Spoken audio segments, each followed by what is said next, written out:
Olá, meu povo da internet, muito boa noite, eu sou o Paulo do canal Paulo Açaí e hoje eu estou aqui para postar um vídeo novo para vocês. Muitos dos meus alunos têm me perguntado sobre questões ideológicas e políticas de alguns países para outros, então hoje eu vou falar sobre os Estados Unidos, que afinal é um dos únicos países, é o único país que eu já visitei. Então, assim, eu queria deixar registrado aqui que os próximos vídeos eles vão falar de coisas mais atuais, tá bom? Não só dos Estados Unidos, do estilo de vida que é lá, eu vou continuar postando vídeos assim, provavelmente, vídeos que vão falar sobre as diferenças entre o Brasil e os Estados Unidos, né? Mas esse vídeo aqui especificamente eu vou falar sobre um assunto que as pessoas costumam evitar e como eu presenciei e evidenciei situações referentes a esse assunto, né? E o assunto que eu vou falar para vocês hoje é sobre racismo. Muitos alunos têm perguntado para mim, professor Paulo, o senhor chegou a evidenciar algum exemplo de xenofobia, alguma coisa relacionada? E o que eu tenho para falar para vocês é que, a princípio, as concepções mudam de país para país, né? Então, para começar esse vídeo aqui e já tocando no assunto sério, eu gostaria de mostrar esse livro para vocês. É um livro que eu indico, é White Fragility, né? Ele foi escrito por Robin, eu não consigo pronunciar o sobrenome dela, é D'Angelo, acredito que é assim, tá bom? É um livro muito bom, que eu comprei esse livro aqui, eu recebi de presente na palestra que eu assisti no MIT, da autora do livro, no dia do lançamento desse livro aqui. Um livro muito, muito interessante, tá bom? Que ele fala sobre concepções do racismo lá nos Estados Unidos, na América do Norte, né?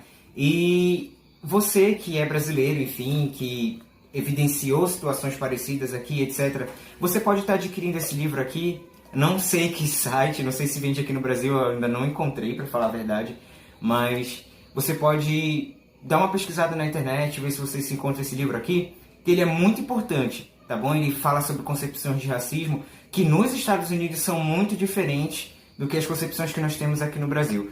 E o tópico muito interessante que o livro fala Why it's so hard for white people to talk about racism.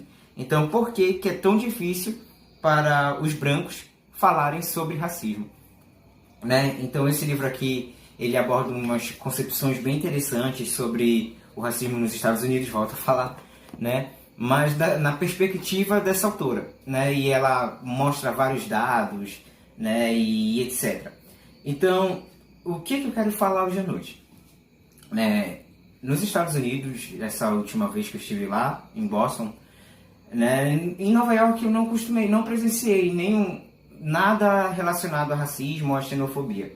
Mas em Boston aconteceu uma coisa muito interessante, né? Certo dia eu estava voltando da universidade lá, fui no meu terceiro dia, acho que em Harvard. Eu estava voltando para casa, né? E encontrei um amigo meu que estava hospedado na mesma casa que eu, né? Ele era daqui de Minas Gerais. E o que foi que aconteceu? Nós nos encontramos, conversamos e a gente decidiu que nós voltaríamos juntos para casa. E aí o que foi que aconteceu? O trem lotou, o trem que a gente pegava na Central Avenue para chegar... Desculpa, o trem que eu peguei nós pegamos em Harvard, na linha vermelha em Harvard, né? O trem lá em Harvard mesmo já lotou. O trem que ia direto para Ashmont. Ashmont era a nossa última parada, né? Então é assim, eu peguei o trem na linha vermelha, lá em Harvard, e fui direto para Ashmont. Em Ashmont, que eu tinha que pegar o outro trem para ir para Mattapan, foi nessa parada em Ashmont que eu encontrei meu amigo. Então nós ficamos conversando e tal, e aí o segundo trem que a gente pegava, a linha amarela, que levava a gente para Mattapan, ele ficou lotado, era um trem menor, um small, assim, pequenininho, né? Então, como o trem já foi lotando, nós ficamos em pé. Eu e meu amigo, nós ficamos próximos, assim, segurando na barra, né? E o que foi que aconteceu? Havia um senhor na nossa frente, né? E ele estava ali, sentado. Só que como o trem foi ficando muito lotado, nas outras paradas foi enchendo mais, nós ficamos próximos um pouquinho assim dele. E algumas pessoas passaram por trás de nós para descer nas suas estações. E devido a isso, nós andamos um pouquinho mais para frente, assim, para dar espaço para as pessoas passarem. Nesse momento que nós andamos para frente, o joelho do meu amigo encostou só no joelho dele. Só encostou. E eu afirmo pra vocês isso. Né? E ele, na hora, ele se levantou e falou, get away from me! Falou assim pra gente, tipo, sai daqui! Saia daqui, saia daqui! A princípio nós pensávamos, não, eu acho que ele se incomodou porque a gente encostou nele, vamos mudar de lugar. E nós mudamos de lugar. E aí o que foi que aconteceu? Uma senhora, né, caucasiana, americana, como eles mesmos se denominam assim, Caucasian. Eu perguntei na casa que eu estava morando pra senhora lá, dona da casa, se era ruim se referir às pessoas dessa forma, os brancos, os negros. E eles disseram que não, que era assim que eles falavam, né, uns com os outros. Olha, tudo que eu estou falando aqui para vocês, eu gostaria de deixar uma explicação nesse momento. Tudo que eu estou falando para vocês é o que aconteceu com as minhas perspectivas, tá? Foi com o que eu presenciei. Não estou falando, esse senhor era racista, essa pessoa era racista, meu amigo era... Não estou apontando, né? Mas foi um fato que aconteceu. Né? Então, o que foi que aconteceu, né? Voltando ao assunto do trem. E aí a senhora ocupou o nosso espaço e quando ela se encostou nele, ele falou a mesma coisa, chamou ela de branca e se levantou muito ofendido e foi para trás do trem. E assim, é claro que os assuntos vieram, né? As concepções vieram, nossa, aquele senhor poderia e tal. É isso que vocês estão pensando mesmo. Né? Nós chegamos a pensar sobre isso. Mas a nossa vida seguiu normal. Né, mas isso ficou na nossa mente e quando eu cheguei, depois da palestra que eu cheguei com esse livro aqui em casa, eu deixei sobre o balcão na cozinha onde a gente sempre se reunia, o pessoal da família que morava na casa e os hóspedes, né? E a senhora dona da casa viu esse livro aqui. E o bairro que eu estava, em Boston, era chamado de Mattapan. Esse bairro, ele tinha uma população de maioria negra. Isso aí acontece nos Estados Unidos, sim. Tá bom? Tem bairros que tem maioria negra, maioria branca, isso acontece. Né? Como nós sabemos, os Estados Unidos enfrentaram pode-se dizer um caos, né, relacionado a isso que foi muito grande. Né? Tiveram várias reviravoltas durante a história americana, né? Enfim, com o fim da escravidão, guerra civil e etc. Então, se criaram concepções muito fortes ali. Foi diferente do que aconteceu com o Brasil, por exemplo. No Brasil, se alguém é racista, ele tenta esconder ao máximo e a sociedade não sabe, por exemplo. Mas nos Estados Unidos parecia ser algo... parecia sim ser divididas as coisas. Né? Não que fosse, não que ainda seja da forma que era antes. Não, mas parecia que a sociedade parecia que eram os negros aqui, os brancos ali, os reunidos ali. E era assim, né? Foi assim que eu evidenciei. Né? Isso é a minha perspectiva. É claro que terão pessoas que vão dizer, não, mas eu não presenciei isso e tal. Essa foi a minha perspectiva, né? Meus alunos têm me perguntado isso, então eu estou fazendo esse vídeo aqui para esclarecer para todo mundo, para falar para todos, né? Então era isso. Boston é uma cidade histórica, né, nos Estados Unidos. Eu percebi em algumas estações de trem, por exemplo, que o trem chegava no centro e abriam-se as duas portas. Né? E eu lembro de alguém, não lembro o nome da pessoa, mas eu lembro de alguém afirmar que ainda era assim, né? Tipo, um lado ficavam os brancos e o lado dos negros, e coisas desse tipo. Né? São coisas assim que hoje não acontecem mais. Você vê uma sociedade aparentemente bem, que aceita as ideologias, suas ideologias diferentes, diferenças de ideologia, etc. Né? Mas foram coisas que eu presenciei. Né? Foi o único assunto que eu presenciei nesse estilo, nessa magnitude, foi nesse dia no trem.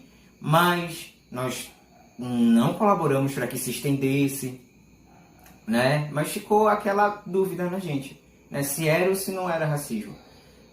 Muitas pessoas, eu comentei esse assunto com alguns amigos lá na Ela Sai, e aí eles perguntaram para mim assim, não, mas você percebeu se ele tinha algum problema psicológico, alguma coisa assim?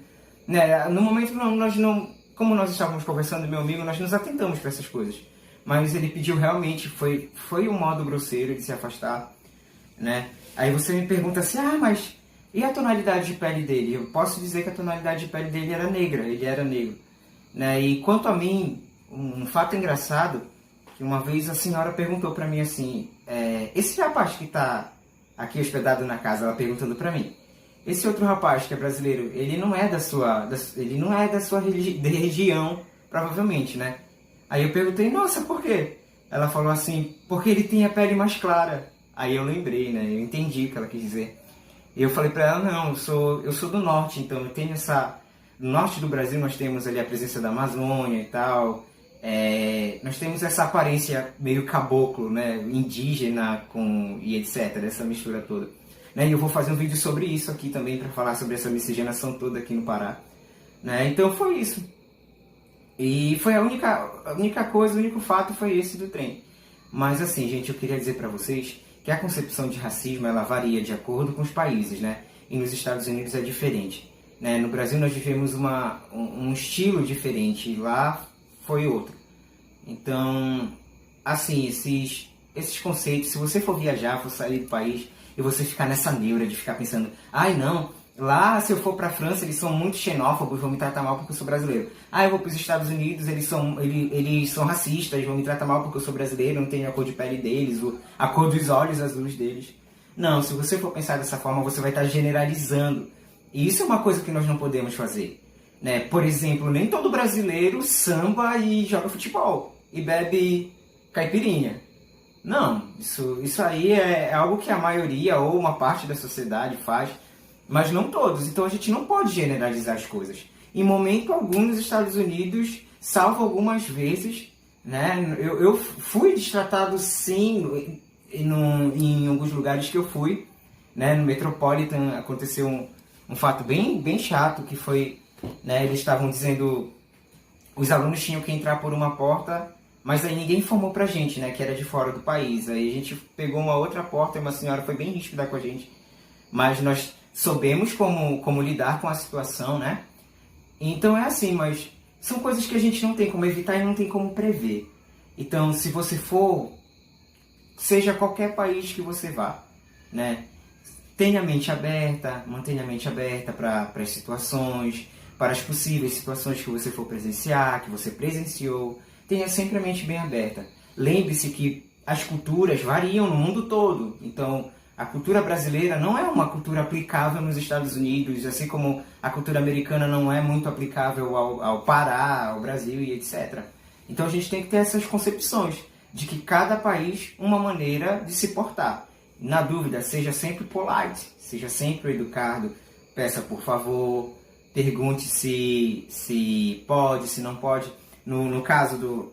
Falar aqui para vocês em Nova York, por exemplo. Em Nova York eu falava, may I have, could you please? Né? E ninguém nunca respondia na mesma polidez, por exemplo.